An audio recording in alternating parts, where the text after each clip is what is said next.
Thank you, Lewis. It might be a small crowd, but it's a small but mighty crowd. Thank you guys for coming out tonight. I feel like people up in Santa Barbara are like just heartier. Sometimes I look out at you guys and I feel like there's a Patagonia convention that nobody told me about.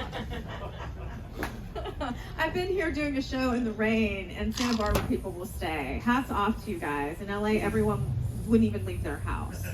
I actually love being up here. I went to school up here. I went to boarding school in Carpinteria called Kate School. I don't know if you guys have ever heard of it, but it has been in the news a lot lately for a lot of controversial things. But most recently, it was in the news that the whole campus is surrounded by pot farms. So, the campus, smells like a campus. Yeah. We would have loved that when I was going to school there. Gosh, yeah, those kids are just so lucky. So a little about me. I'm a single mom. Any moms out there? No moms tonight. I'm the only one who got to enjoy Mother's Day. Wow.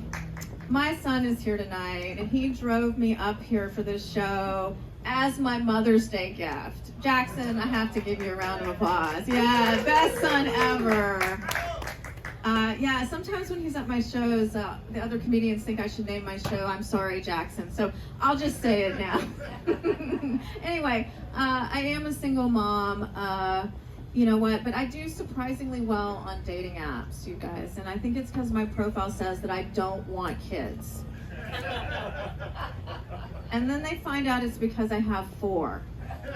Yeah, I know 4 sounds like a lot, and it is. But I love being a mom. And you know what they say about having kids? It's a lot like making pancakes. First one's kind of fucked up. Probably should have thrown it away. As far as I know, it's still legal to laugh at that joke. But I think having kids is a lot more like eating pancakes. You always regret having your 4th one. Yeah. In case you guys were wondering, none of my pancakes like that joke, including my second pancake right here. But he doesn't dislike it as much as his older sister. My first pancake, she actually disinvited me from her wedding, you guys. Yeah, and I was so sad. I was like, honey, you don't understand. You don't get redos of special days in life like weddings, unless you're me. That's right. I've been married twice. It turns out you can actually get worse at something. Yeah, you can. But you know what? I feel like we learn a lot from our failures, right, Jackson? Right? We learn a lot. And there are all these awards for success. But where are the awards for failure? I mean, that's an award I would really know how to accept. I'd be like, I'd like to thank my parents for all of their emotional neglect. And I'd like to thank my children for never failing to be harder on me than they are on their father. And most of all, I'd like to thank myself for never failing to be a victim. Thank you. Yeah. But you know what? Divorce is not all bad. My girlfriend and I talk about something we call the divorce diet. When one of us gets divorced, we look and feel so much better. We lose 10 pounds. But I don't think the same is true for men, because I don't think they have the same emotional support from their guy friends. I can't see guys sitting around being like, bro, she was totally dimming your light. Yeah, let's go on a cleanse and take a pole dancing class. Dude, it is so empowering. Yeah, maybe these guys sit around doing that. I don't know. Yeah, maybe. Yeah, my son just went through a breakup. Yeah, I think they've been doing a lot of that, right? Was she dimming your light, son? You have no idea. But you know what? She gave him back to me. He actually moved home, so I am very grateful. Anyway, that is a weird aside. Oh boy. The pandemic and these last couple years have really changed the way I parent. I mean, we used to sit down to the table and say grace, and now we just say fuck it. Yeah. It even changed the way I parented my older kids, like my 19-year-old son. I used to be like, when are you going to stop smoking weed? And now I'm like, when are you going to come home with weed? Yeah. This kid is so sweet. He goes to UCSC up north and looks like he fell off a 1968 Grateful Dead bus. But Mother's Day, he showed up at my house last year with a joint and proudly presented it to me and told me it was his dream to get high with me. And I was like, oh, that is so sweet. It's my dreams to have abs, baby. Yeah, some dreams are just dreams. But you know what, you guys? I'm not just a mom. I'm also a dog mom. Any dog lovers out there? Yeah? Yeah. Any crazy dog lovers, like dog birthday party? No. Me neither. I haven't gone that far yet. But I did give my Chihuahua a quinceañera. Yeah. As her adopted mom, I felt like I had to honor her heritage. Yeah. But I do think that my boyfriend is jealous of my dogs because I home cook their meals. I let them sleep in my bed. I actually love them. Yeah. But you know what? I don't just have dogs. I have 3 dogs and 3 cats. I have like a zoo. That's why I don't have a husband. I just have a hot veterinarian who wishes I would stop texting him at 2 a.m. But you know what? The dogs are in the picture too. Yeah, so it's okay. Because I have this zoo, I feel like I have the Brady Bunch of animals. And I feel like if I had a theme song, it would go something like this. There was a story about a divorced lady who was bringing up 3 very cuddly dogs. All of them were little bitches like their mother. The youngest one a cunt. Till the one day when this lady met 3 kittens who were living out on the streets all by themselves. Now they're all sleeping in her bed together, and that's the way her sex life came right to a halt. It's all their fault. It's all their fault. Yeah, thank you guys so much. You're very brave to endure my impromptu karaoke. I love you guys. Because you know what? I'm just one bad day away from buying a dog stroller.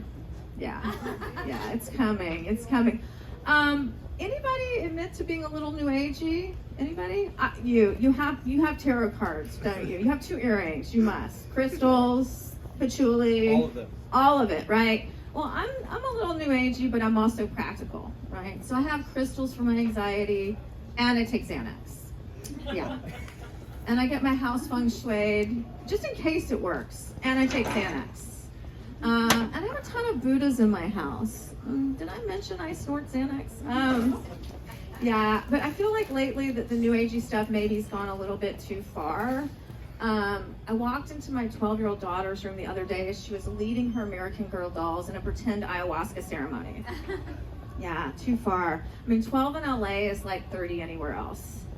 Yeah, this summer she wanted to see Taylor Swift, I thought, but no, she wanted to see Tony Robbins.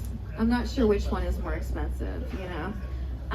But maybe I should have thought I was too new agey a long time ago. Have you guys been watching all the documentaries on cults on TV? Anyone? The Vow, the Scientology ones. Well, I've really been sucked in because I think I was a little triggered. Because a couple of years ago, I was in a self-help program, and it took me about 2 weeks to figure out, 2 years to figure out that it was a cult. In my defense, I was in a really low, susceptible point in my life. It's called a sexless marriage, you know. But you know what? Cults always start out teaching you like these empowering things, like everything in life is a choice, which is true. But like on the one hand, I can have a better relationship with my family, but on the other hand, my stepmother did call me a bitch. Yeah. But you know what?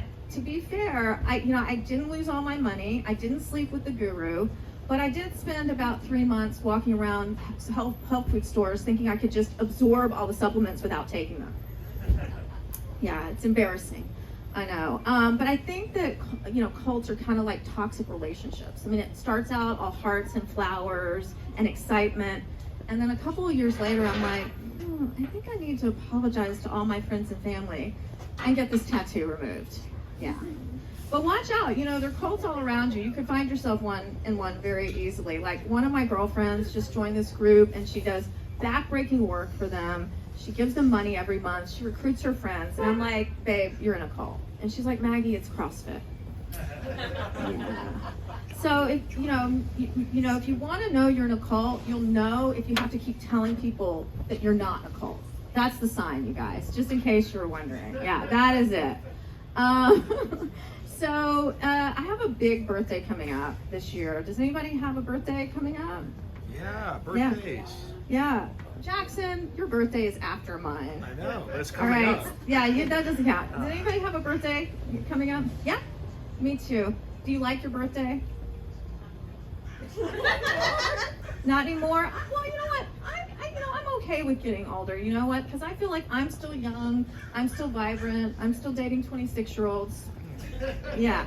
Yes. Yeah. That first pancake of mine has a big birthday this year, too. She's actually turning 30, you guys. And I felt like I needed to let her know that it was about time she started lying about her age so that I don't have to quit lying about mine, you know? Yeah, motherly advice, you know? But actually, I'm kind of, you know, I don't know how you feel in the salmon jacket, but I'm kind of feeling like maybe I'm just not going to lie about my age anymore. I'm just going to embrace, yeah. I'm going to embrace being 50 this year. It's hard for me to even say it. I'm going to embrace being 50 this year. But if you tell me I look like I'm 50, I'll fucking fight you. Yeah, yeah. It's kind of like sad though. Like when you get to be 50, like I think people see you as like unfuckable at the age when you're the best you'll ever be in bed. I mean, you know what you want. You know how to tell someone what to do, and you know you can't get pregnant. Yeah. Yeah, fertility, you know, infertility in your 30s is a curse. Infertility in your 50s is a blessing, I think. Yeah. Gosh. Oh, boy. Turning 50 just left me speechless. Everything I was about to say just went to a black hole, kind of like my 20s. I know it was fun, but I can't remember a fucking thing. Oh, boy, you guys. So, have you been getting a lot of packages lately? And by packages, I mean dick pics. I mean, do you like dick pics? Do you like them? I don't know. I like all of them. I mean, they don't turn me on, but they do cheer me up. Yeah. And I've seen some really creative ones. I've seen dicks photographed next to wine bottles and salad tongs. But by far, my favorite was a dick photographed next to a bottle of Lysol. I was like, ooh, big and clean. Yeah, and that was pre-COVID. That guy was way ahead of his time. But you know what? I haven't been getting enough dick pics lately, so I like to give my number out at shows. Noah, you gonna help me sing this song? Yeah, no. Yeah, that's just too far, right? Yeah. The kids think they want the cool mom until you become the cool mom, and then they're like, will you please stop hitting on my friends? Yeah. Anyway, I was about to give my number out. It's 8675309, you guys. 8675309. 8675309. I'll scroll through your dick pics while I drink my wine. 8675309. Yeah, that's great, you guys. I love to do that at shows because if a guy really thinks that's my number, I know he's young enough for me. All right. I think my son is mortified right now. I should probably get off the stage before he has a heart attack.